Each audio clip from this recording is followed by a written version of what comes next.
Conservatives are being swatted. What does that mean? Well, imagine being a conservative and in the middle of the night, the police, guns drawn, show up at your door. It's a scary situation. You think this is old news. Nope, it's happening again in a whole new wave. Welcome to the Dinesh D'Souza podcast. I am Chad Prather filling in for Dinesh. Make sure that you are liking and reviewing the podcast wherever podcasts are offered. We got a lot to get into today. Hang with us and we'll get started on the Dinesh D'Souza podcast.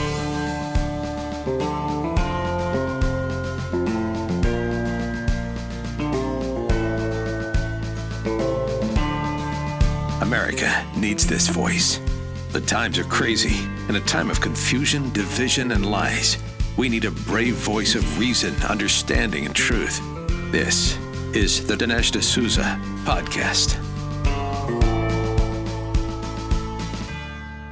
Hey everyone, and welcome to the Dinesh D'Souza podcast. Obviously, I'm not Dinesh. My name is Chad Prather. I am the host of the Chad Prather Show, as well as the Dear America podcast morning show each day, Monday through Thursdays.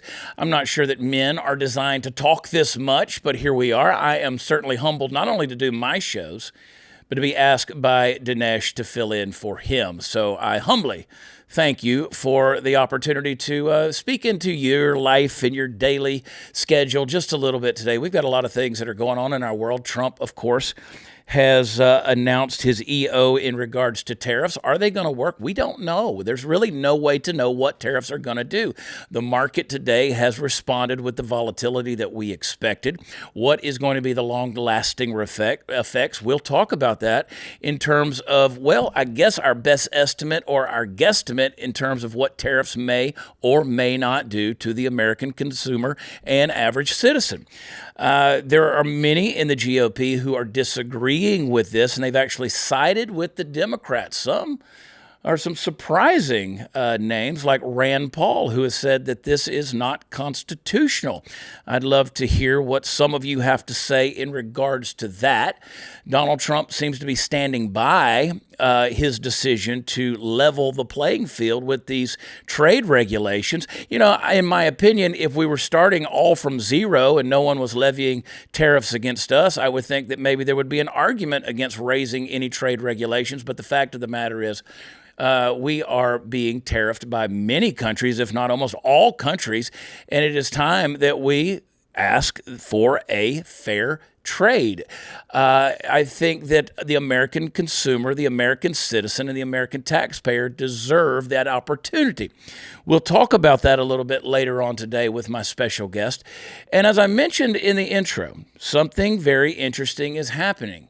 Conservatives are being attacked. Yes, we know about the craziness of domestic terrorism, of people who have firebombed and shot bullets into Tesla dealerships, to carving swastikas into the side of a Cybertruck with a key. And it's amazing to me that these people are now, even though people are being arrested and prosecuted and indicted for their vandalism against a person's private property in the name of political activism, that they're continuing to do it. Hey, here's a little hint to those of you who might not be paying attention.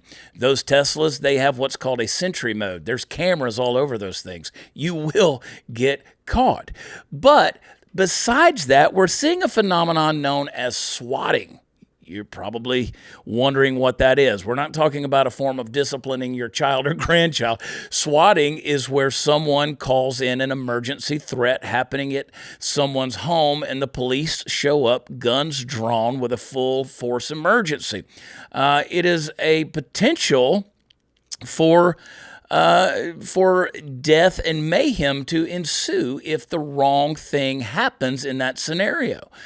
It's been happening more and more lately, and a lot of folks thought that this had kind of died out, but it looks like there's a new wave of that's happening, and the guilt is just being outspoken as a conservative. Now, there are a few things that have appeared to be similar in these cases. Many people have spoken out against USAID, or they've spoken out against Ukraine. And so we see some similarities and commonalities in the people who are getting swatted. My guest that I'm going to speak to today, Larry Alex Taunton, who is no stranger to the Dinesh D'Souza audience, he has been a victim of this scenario, and I want to get his take not only on that, but we're going to talk about the dismantling of so many government agencies, specifically USAID. Larry has been all over the world. He's exposed a lot of the fraud, abuse, and waste himself, even the human trafficking that has been funded on the part of the American taxpayer dollar. It's a sad day that we're living in when we think that that's actually happening right under our noses, and that there are political activists on the left, agenda-driven progressives, who are fighting back against the exposure of these types of things. We know that the insanity ensuing all around the election after November is only going to get worse, but at what detriment is it going to cause our country? We're in a situation where the status quo is simply not working. We voted in November for Donald Trump to come in and establish an administration and cabinet members that were anti-swamp, anti-big government, anti-big bureaucracy, and someone who was going to be innovative and try new ideas. America, at the end of the day, is not just a government, it is a business. And in Donald Trump, we hope to find a businessman with common sense who knows how to turn the tide. We need, after the last 4 years especially, someone who can come in with common sense and actually take the reins. We know that Joe Biden and certainly Kamala Harris, they were not in charge. When we see various cabinet members such as Pete Buttigieg, who, along with his husband Chasten, were taking 3-month paternity leaves after their adoption or surrogacy of a newborn. And then our own Lloyd Austin disappears for 4 or 5 days, and he's dealing with surgery from prostate cancer, and no one even knows that he's gone when his second in command is off out of the country, and Joe Biden, the commander-in-chief, doesn't even know that that the head of his military is not at his post. We've lived with an absentee government for so long that it's almost, one would think, that we put it on an autopilot, and they were certainly okay for the plane to crash, and they were willing to go down with it as long as it took out anyone that holds to conservative values. The left, in many ways, has not only advocated for, but they've chosen violence. They're about chaos and destruction. They're about debts and deficit. They don't care about your values. They don't care about the Bill of Rights. They would love nothing more than to quiet you, silence you, vanish you if they could. They don't want you to have your gun rights. They don't want you to have any freedom of speech. They don't want you to own property, and it's a direct violation of what our country was established on. I remind you that John Locke's principles of freedom, life, liberty, and property, all three of those things are at stake in these moments, and they've used bureaucracy, overspending, fraud, waste, and secrecy, whether you call it a deep state or a shadow government or just the puppet masters. They have been in control of our life. We have to turn the tide. Now, it's a big ship. You don't just turn the Titanic in a U-turn on a tight spiral or radius. It takes a moment for these things to happen.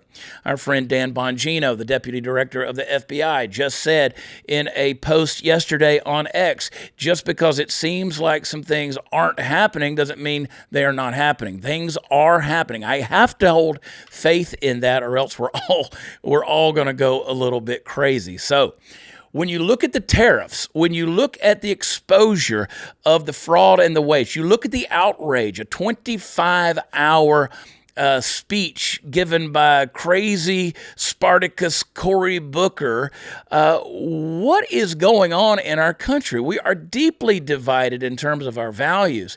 But when we live in a day and age, as I stated yesterday, that feelings and opinions far outweigh the truth and the facts, How do we ever get back to some semblance of normalcy and a foundation that actually stands?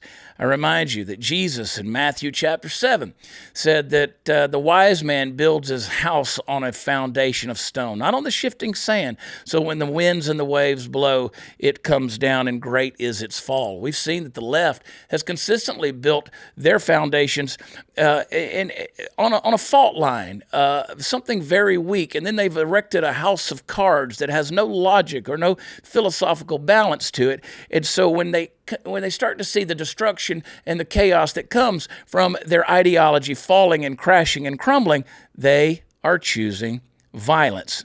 And if not violence, violent rhetoric. And one thing, my friend, always leads to another. We have a lot to get into today. Lots of topics, lots of headlines, lots of ideas. And I'm going to remind you that those ideas, they have consequences. And my friend Larry Taunton is going to remind us all of that. My name is Chad Prather, the host of the Chad Prather Show and the Dear America podcast, filling in for my friend Dinesh D'Souza, who is away on some very important business, and I'm excited to have the opportunity to spend with you, his very special audience. If you're listening by way of audio podcast, go to where you can leave a 5-star rating. That's what this show deserves, as well as a positive review so we can drive this show further up in the rankings. Welcome to the Dinesh D'Souza audience, and let's get started now.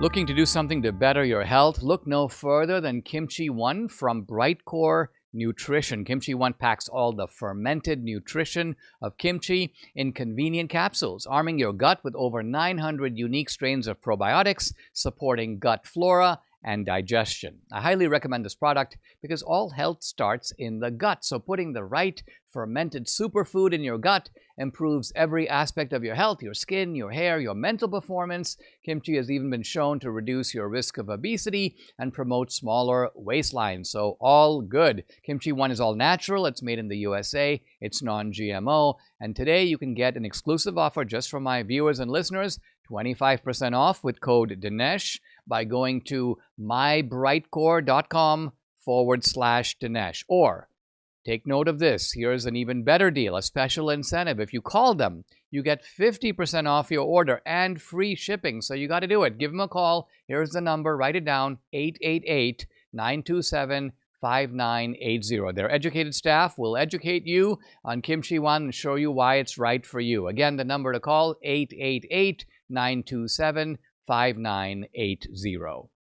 Tariff wars, recession fears, stubborn inflation. In this turbulent environment, gold has been routinely hitting all-time highs. In volatile markets right now, don't sit on the sidelines with your head in the sand. Take control. Safeguard your savings. And that's why so many Americans today are turning to Birch Gold Group like Debbie and I have. They've helped tens of thousands convert an existing IRA or 401k into an IRA in physical gold. Isn't it time for you to find out if you can hedge against inflation and economic instability with gold? To learn how to own physical gold in a tax-sheltered account, text Dinesh to 989898. Birch Gold will send you a free, no-obligation information kit. Again, text my name, Dinesh, to this number, 989898. Birch Gold has an A-plus rating with the Better Business Bureau, countless 5-star reviews. I count on Birch Gold to help me protect my savings with gold, and you can too. Text Dinesh to 989898 today. Hey guys, welcome back to the Dinesh D'Souza podcast. My name is Chad Prather. It is good to be with each of you. Thank you for tuning in. Thank you for listening. Make sure that you're sharing this podcast with all your family and friends. It is good to elevate these voices. There's a lot of people out there that think they don't have a platform. Trust me, if you've got anyone following you on social media, you have a platform. Make sure that they are hearing from you a whole lot more than the cat pictures and the recipes. Let's educate and enlighten their mind. One of my favorite people in the world, someone I consider not only a best friend, but in many ways a mentor. He is the host of a podcast called Ideas Have Consequences. He is a world traveler. He's a professional arguer. How about that? He's also an author. He's written a fantastic book, among others, called Around the World in More Than 80 Days, as well as The Faith of Christopher Hitchens. He is my friend, Larry Alex Taunton. Larry, how are you? Great. It's always good to be with you, Dinesh. It is my privilege to be with you. You know, your skin tone is just a little different. Well, The twang, and I like adding the cowboy hat, Dinesh. It's here's the thing. From India to Houston, sometimes it will kind of rub off on you a little bit. We've been doing these things called these skin lightening techniques over here, and it works very, very well. You know, Larry, I said to the audience yesterday, I'm the anti-Dinesh in that I'm a little hyperactive. I'm extremely extroverted. I tell jokes for a living. I can get a little silly and off the rails. I am not very calculated with things. I have the gift of gab, but I also have a mouth that is the shape of my foot, and I put it in there well. So when Debbie and Dinesh honored me with the opportunity to come and sit in this chair and use their microphone and give me their audience, I was both humbled and perplexed here. We believe the same way, but we definitely delivered in different ways. And you and Dinesh go way back. Y'all have a great relationship and friendship as well. I've known Dinesh for a very long time, and let me say this for the audience, just some little behind the scenes stuff where Chad is concerned. And this, by the way, would apply to Dinesh. This is actually also true of Dinesh. But sometimes in this world, and you know this far better than I do because your Rolodex has far more celebrities in it than does mine. Sometimes guys, when you're with them, privately, even on the conservative and the Christian side, disappointingly, that they have to be in front of an audience. They just have to be with lots of people who are, telling them how wonderful they are, all the time.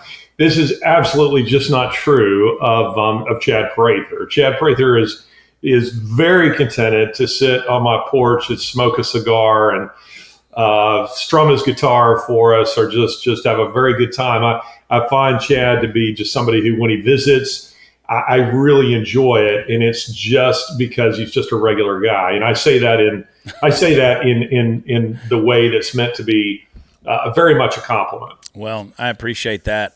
You are not only a fantastic friend. I always value your input, and I've enjoyed over the years getting to know you as well. And you do have a lovely home. Your wife Lori is probably she's up for sainthood between both putting up with you and the just fantastic home that she keeps. I've told you many times.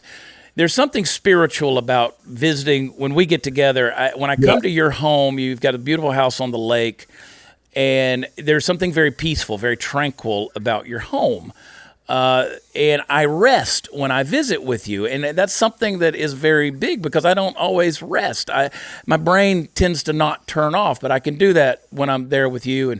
And there's an impartation that happens. And I encourage people, if you're listening, to find that type of environment around that type of people. And I think it's the people that create the environment. And that's very much due to Lori. Yeah. Well, I love Lori. She's got such a quiet demeanor, but I wouldn't cross her with 10 men. I can tell this lady she's got her own battle scars, but she's a beautiful human inside and out.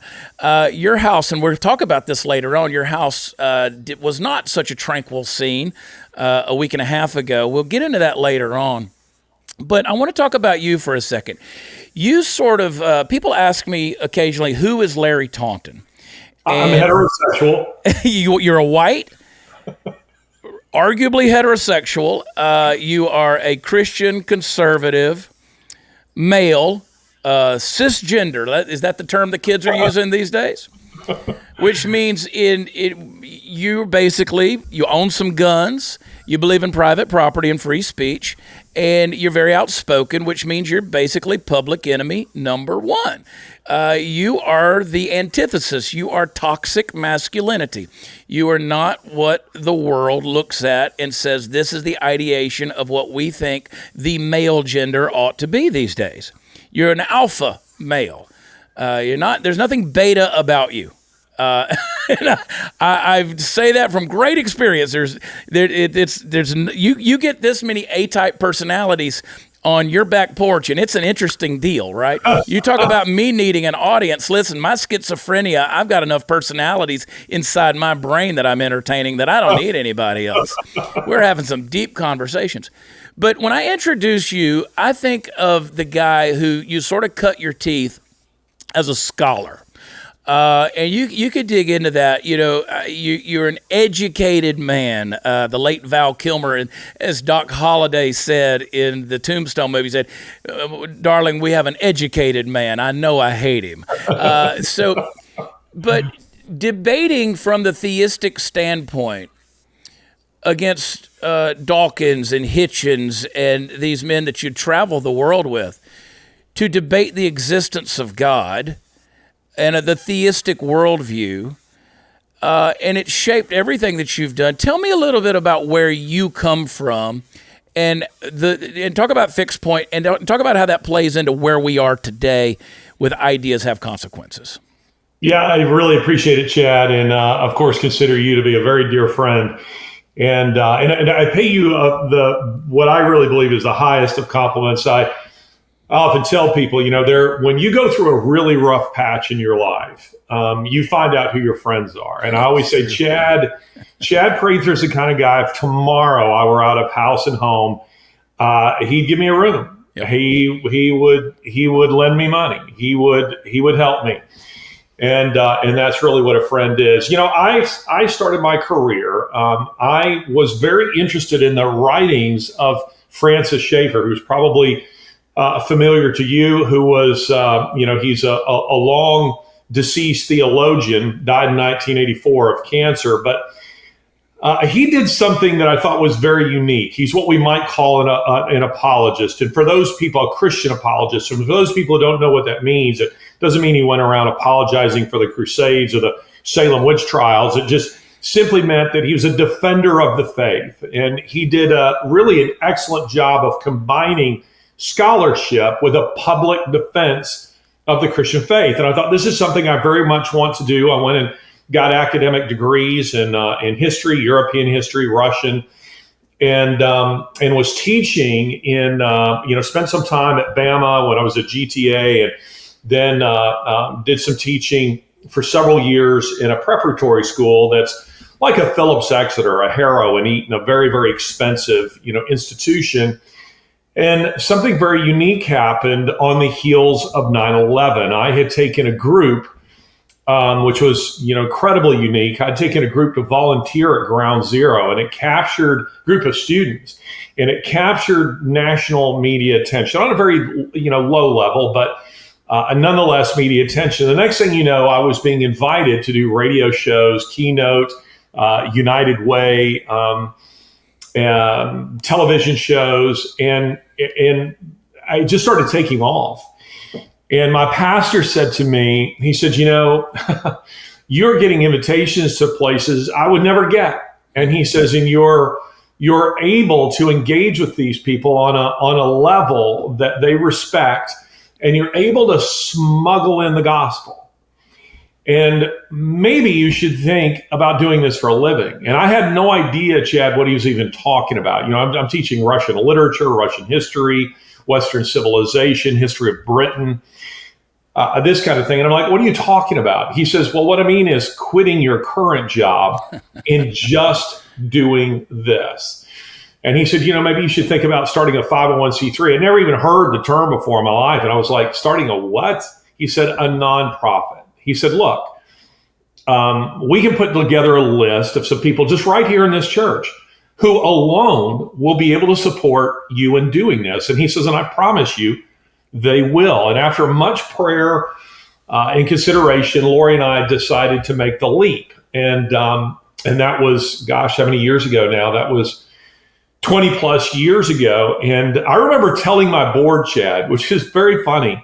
They sat down and set my salary, which was very generous. And I said, guys, I don't know that you can justify paying me that because I don't really have much to do. And they said, well, we don't think that's going to last for very long. And it just exploded. And one of the first things that I decided to do was shortly after starting Fixed Point Foundation, You had the new atheists with a spate of anti-gods, really specifically anti-Christian books. Dawkins, The God Delusion, Dan Dennett's Breaking the Spell, Sam Harris's Letter to a Christian Nation, Christopher Hitchens' book, God is Not Great. And I thought, you know what? I'm going to go straight after those guys and challenge them to debate. And the next thing you know, millions of people are looking at our website. And I thought, you know what? I want to take a muscular Christianity with teeth into the marketplace of ideas and contend for the gospel and push back against a lot of the godless ideas that we're seeing. And my academic background really qualified me, Chad, to really position myself, not as a Christian apologist, because that has no meaning outside of Christian circles. Right. I mean, people just don't know what that means. But as a cultural commentator, as a freelance writer, as an author, and that's what I've been doing ever since. Yeah, that's amazing. We're going to take a break here in just a second. I got familiar with you years ago. My pastor, Wade Trimmer, in Augusta, Georgia, sent me an article by a guy named Larry Taunton, Larry Alex Taunton. And I was like, that's a pretentious name. And I read it. He said, you've got to read this guy. You've got to read this guy. And I wound up buying your books. I reached out to you. You said, I'm going to send you your books. I'd already bought them. Yeah, well, you sent me a picture of a rifle right in between the pages of the book where you were deer hunting. About my name, I'll tell you why I used my middle name. My uncle in the state of Alabama was a college president. His name is Larry Taunton, for whom I was named. And there was a Democrat congressman in Arkansas who was friends with Bill Clinton named Larry Taunton. Oh, yeah, you got to change that. So I thought, I got to use my middle name. You did it. You did it. Larry Taunton, we're going to talk about USAID. We're going to talk about corruption. We're going to talk about human trafficking. We're going to talk about some travels that you've done. And we're going to talk about getting swatted. Hang tight, folks. We'll be right back. Numbers don't lie. The impact that balance of nature makes every single day is pretty astounding. You can see the numbers for yourself on their website. Go to balanceofnature.com. Check it out. Listen to a few stats concerning Balance of Nature's worldwide success. More than 1,000 success stories reported each month. Hundreds of thousands of customers worldwide. Millions of orders delivered each year. And billions, yes, billions of these. These are fruits and veggies in a capsule, fruit and veggie supplements consumed by people who have decided to start living better. Now, there's only one number missing here, and that's you. Do what I did. Add yourself to these numbers. Start taking Balance of Nature's whole food supplements like so many others around the world. And here's another number that might get your attention, 35%. Use my discount code. It's America. You get 35% off plus free shipping and a money-back guarantee. Call 800-246-8751. That's 800-246-8751. Or go to balanceofnature.com. When you use discount code America, you get 35% off and also free shipping. MyPillow is excited to announce they are extending the mega sale on overstock, on clearance, and also on brand new products. This is your chance to grab some incredible deals on some of MyPillow's most popular and newly released items. For example, save $40 on the new spring MyPillow bed sheets, available in any size and any color. We use these. These luxurious sheets are designed for maximum comfort and breathability, perfect for a great night's sleep. Looking for a meaningful gift? Save 30% on the brand new My Crosses, inspired by the one Mike Lindell has worn every day for over 20 years.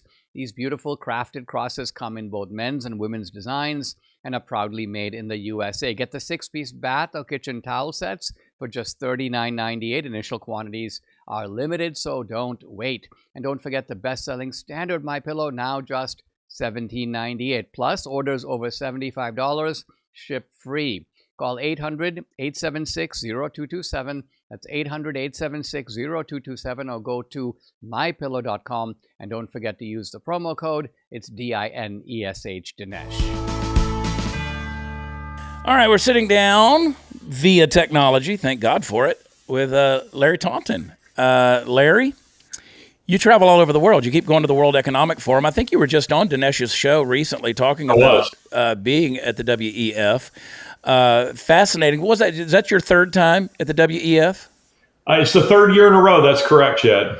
and you just are a glutton for punishment. You go over there, you put on, put a UNICEF patch on there, or a UN deal, and you just take off in there, wear, a coexist T-shirt or something like that, and you go hang out with the world's elite in Switzerland. And then you bounce around. You go to other parts of the world. You go down to Cairo. You almost got Khashoggi down there. We'll talk about that in a moment. With USAID. You were on my show, the Chad Prather Show, last year, and you were really way ahead of the game, Larry, before USAID became a household name under the exposure with Elon Musk of the fraud that's taken place on the part of the American government. And the money that's just being wasted with USAID. You actually went down, spent time in Central and South America, particularly around the Darien Gap. You risked your life. Not the first time you've done that. You've done that numerous times. But you were exposing the USAID and some of the things. You went so far as to accuse them of human trafficking. Is that a fair statement? That is 100% accurate. Tell me about that. Yeah, well, as you know, Chad, I've been going south of the border in fact, I have to say this because it's one of the wittier remarks I've heard in recent years. I was doing your show, and I said, it seems like every homosexual I was doing it from south of the border. You know what I'm going to say? Yeah. I was in Colombia, and I was doing your show, and I said, Chad, it seems like every American homosexual is down here. And you said, and why are you down there? I mean, birds of a feather, Larry. But I want to come back to the fact that how we began. I am a beta alpha heterosexual. You're an alpha, a hetero alpha. Yeah. But you do run into a lot of homosexuals, American homosexuals. Why is that? It's I think it's because the age of consent in places like Colombia is much cheaper, and much lower. Cheaper too, but much lower. Oh, wow. And age of consent is 14. You also see, some creepy males, who are walking around with children. What I would say are children, at hotels and this kind of thing. But you also see, older homosexual men with Colombian boys. And these are American men? American men, some Europeans. You do see some Europeans as well. And it's very, very creepy, but because it's legal in Colombia, a lot of people come there, looking for that sort of thing. But anyway, I decided towards the end of Trump's first term, when the whole border crisis topic was really heating up, that nobody seemed to be asking the question, what is going on the southern side of the border? I mean, everything was about the border, but it seemed to me that an obvious question is, well, why are millions of people stampeding our border? So I decided to go on the southern side of it to see what's happening. And of course, CNN was reporting, well, it's due to climate change, which is complete nonsense. What, of course, is happening is that you are seeing a number of governments, falling in very nefarious election scenarios. Honduras, Peru, Chile, the most stable democracy in South America, Brazil, and Colombia, in addition to the fact that Venezuela was already there, all fell to Marxists. And they were, hell-holing all these economies. And so people were doing what any of us would do. They were trying to flee to countries where they could feed their families. And what I kept noticing, Chad, when I would go into, say, cartel towns in Western Colombia, even at the jumping off point to the Darien Gap, the most dangerous jungle in the world, is that signage for USA. I mean, these people are so arrogant, they put up signage for USAID all over the place. And so if we have a flow chart, American taxpayer to USAID, from USAID to a series of 25 NGOs, and from those NGOs, it goes out to basically fund this massive human trafficking train that goes from, point A, let's say Venezuela. I'd say a plurality of those from South America going to the U.S. were Venezuelans, all the way to and through our border. And you'd also see them wearing the swag. They might have a little bag or a T-shirt or something like that would say, with the one of these NGOs logos on it. The most common of which I saw was IOM, which is a UN NGO, International Organization for Migration, sometimes OIM, Organization for International Migration. So I was seeing this, and I kept screaming, Chad, for years, somebody needs to really drill down into this. And the funny thing is, earlier this year, or rather late last year, I was coming down just as the presidential election was taking place to see how that was impacting immigration. And Lori said to me before I left, she said, do you really think it's worth it? I mean, she wasn't telling me I shouldn't, but she's saying, we've poured a lot of time, a lot of energy, a lot of money into researching this and ferreting out, the corruption here, but it doesn't seem like it's really getting traction. Your audience doesn't seem particularly interested in that topic. And I said, it's a fair point, but I feel really, really passionate about this. And the next thing you know, I'm doing Steve Bannon's show. That's in January of this year, where I'm explaining USAID's connection to illegal immigration. And Donald Trump was watching the interview. The president of the United States, of all the things that he had to do, he was watching, and he texted Bannon during that interview that was with me, and I think his name's Ben Berquam. Yep, Ben's a great friend, good guy. And the president said, essentially, I'm paraphrasing him, but tell them this is really excellent information, and we'll destroy USAID. So it suddenly felt like, we were making progress. I would say that's progress. I would say that's some progress. We've got about 5 minutes here in this segment. I want to talk about your most recent trip. You go to the World Economic Forum, then you went over to Egypt, you go to Cairo. There's a long story as to why you go to Cairo, various things you've uncovered there. There's been times where you've gone to the USAID office there to just kind of see what's going on, right? There in Cairo. You go this time, you've got a hired driver. You go to the USAID office in Cairo. This is just, 2 months ago? That's right. What happened?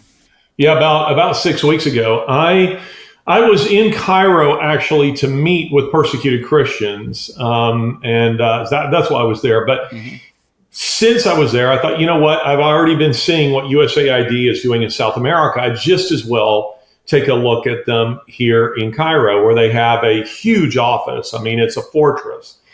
And I thought, I'm just going to pop over there and see if I can get an impromptu interview and see if they are complying with the president's order to begin closing up shop, because Trump had by then issued an executive order calling for exactly that. So, there are some things that in my work, Chad, that you do that are dangerous. So, for instance, Darien or a cartel town or some of these migrant camps, that they are dangerous. Going over to USAID Cairo as a U.S. citizen, I did not anticipate being anything like that. I thought that I'm going to go over there and they're going to stonewall me. They're going to say, sorry, you didn't have an appointment, and lie to me and say, yeah, we're in the process of shutting down. Sorry. And then I go away and there's no story.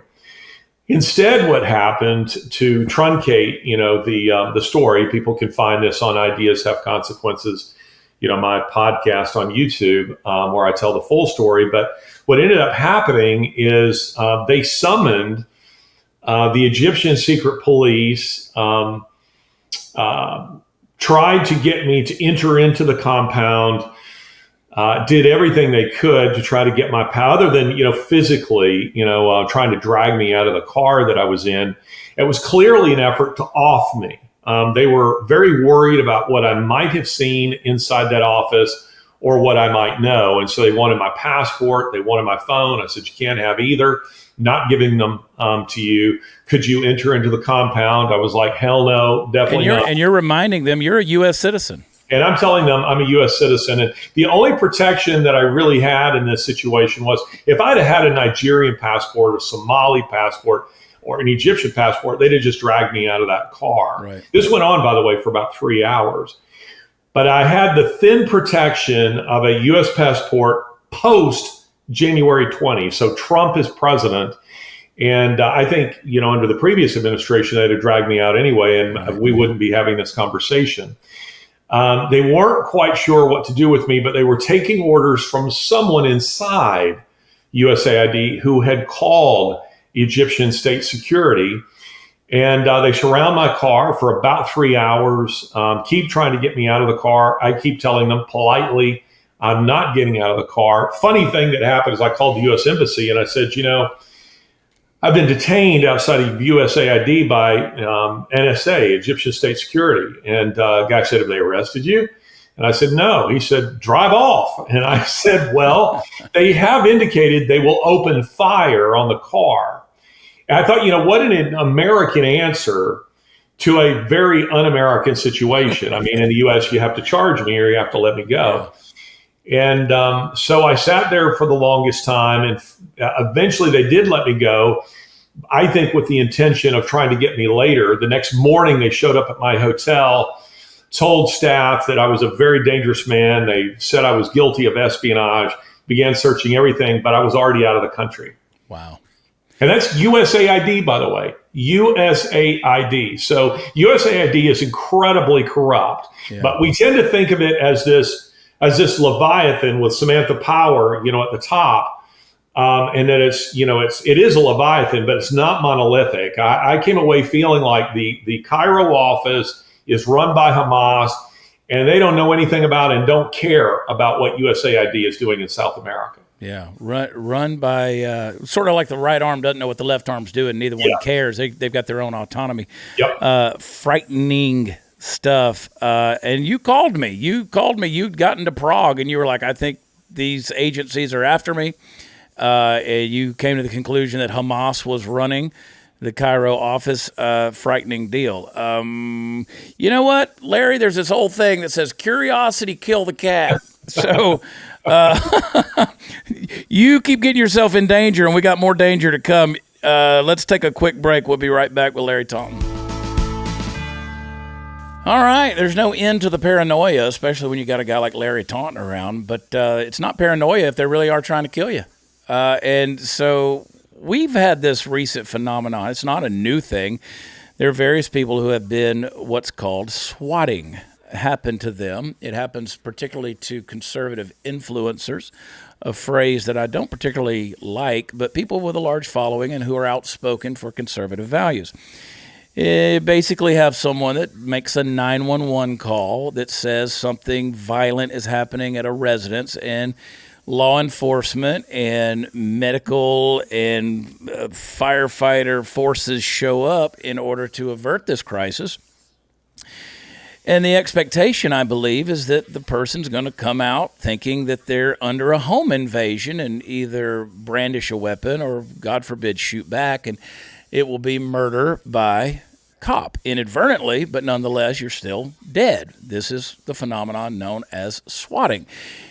There was a recent rash of these things that happened just a couple of weeks ago, and then they sort of mysteriously died down.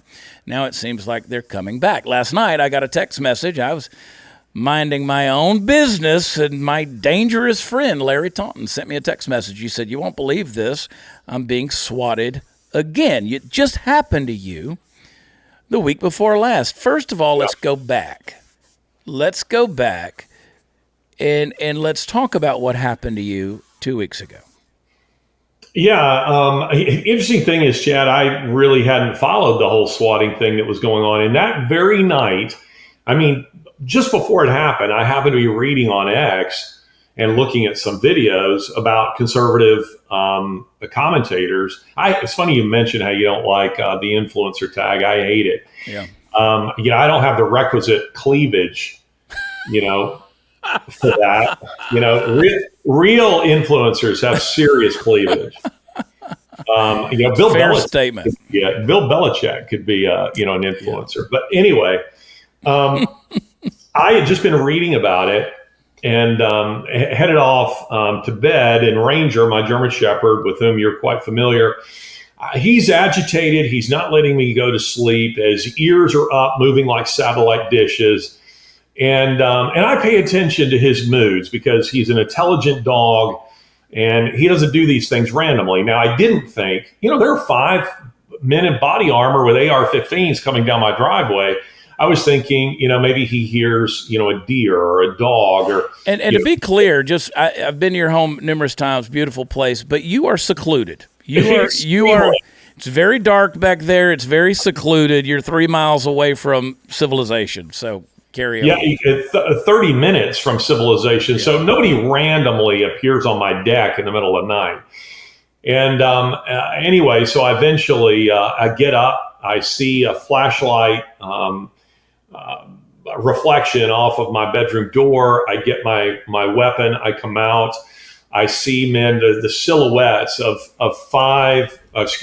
First I see one, then two more, and then there were two more on the perimeter of my home. 3 men walking around on my deck with AR-15s, and but I couldn't see that they were wearing uniforms. And so I'm trying to evaluate what is going on. And as we were just talking about USAID, I'm thinking in my head, USAID had happened like maybe 2 weeks before, 3 weeks before.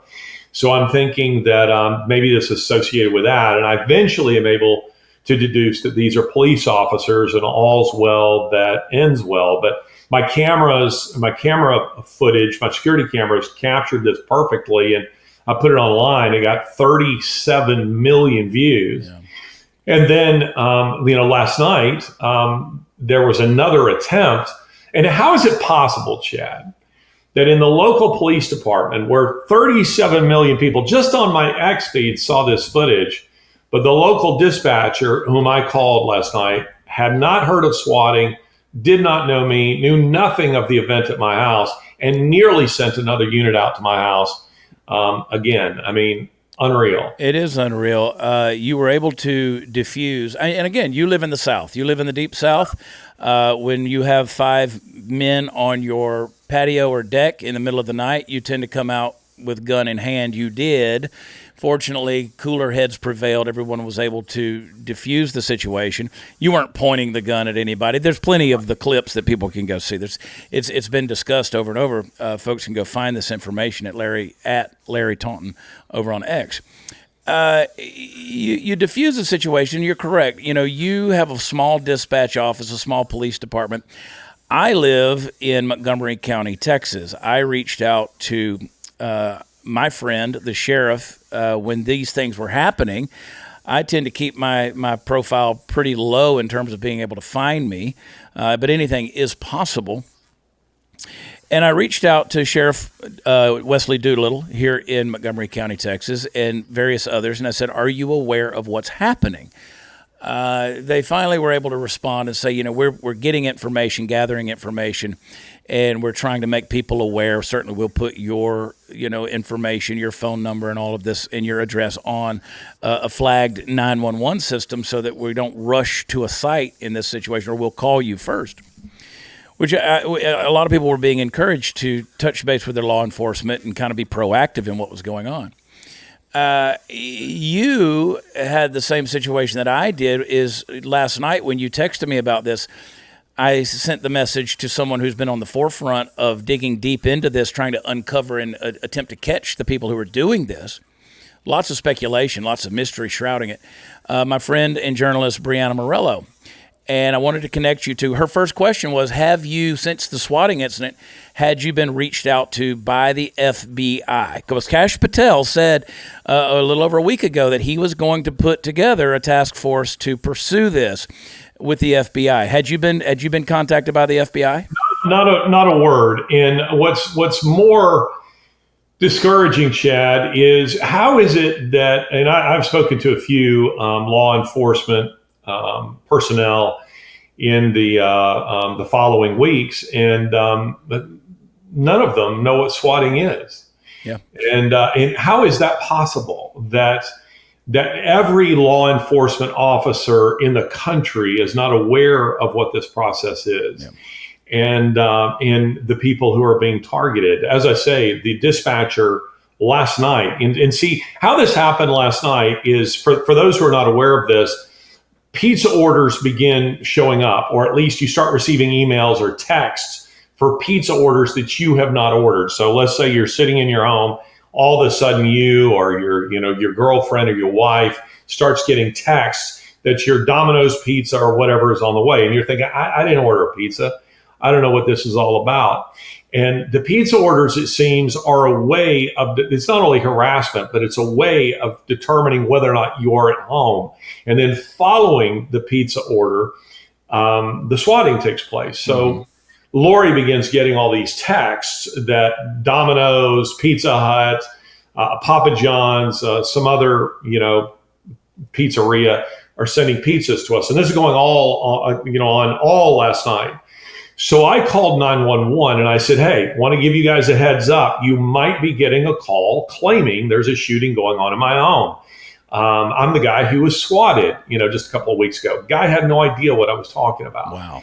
And when I mentioned the pizza orders, he had no idea what I was talking about. And I found that very discouraging. Yeah, I was at a social event and ran into a friend who is also a federal agent. And I asked him, I said, are you familiar with swatting? This was right after it happened with you. And he looked at me very blankly and said, no. He just was dumbfounded at the term swatting. And it has become something that is, to me, disconcerting that there isn't more being done, because it's a miracle, quite honestly, that someone has not been killed. Yeah. And actually, in some cases, people have been killed. Yeah. Not in this recent. Not in this swath of it, right? That's right. Not in the real recent cases, but it creates a very combustible, atmosphere, because the officers coming to my home, they're responding to a dispatcher is sending them. And there's been an effort to dump on police officers and talk about how evil they are. In my case, they were great.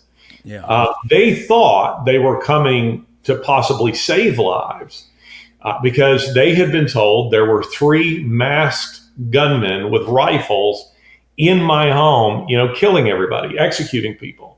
And you see, the people are calling in these fake 911 calls. In every instance of which I'm aware, Chad, they tell the police, you have to come in the house. You must come in and save me. You got to come through the door.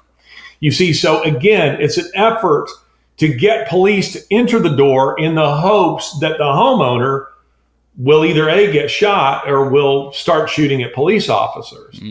And you can imagine just how dangerous this situation is. Now, I want to give credit to the I don't know if he was literally in charge, but he took charge of the situation. The police officer in my case, or the sheriff's deputy, Deputy King, he exercised what I call country boy good sense.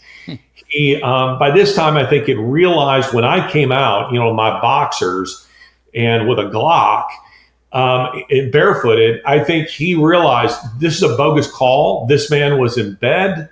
I asked him later, were you shocked to see me, with a gun? He goes, I grew up here. He says, everybody's got a gun. And he said, and if a bunch of guys showed up on my porch in the middle of the night, I would have a gun too. So I didn't think that was unreasonable. And I think it exercised very good sense. But some of these conservatives have had police officers who are abusing their power, dragging them out in the middle of the night when it's obvious that there's no shooting going on. Their wives at gunpoint, handcuffing them on their chest and their lawn, all on TV. These are terrible things. They are. We've got about a minute and a half left, Larry. I saw, with 37 million views, you can only imagine the comments that come back to someone.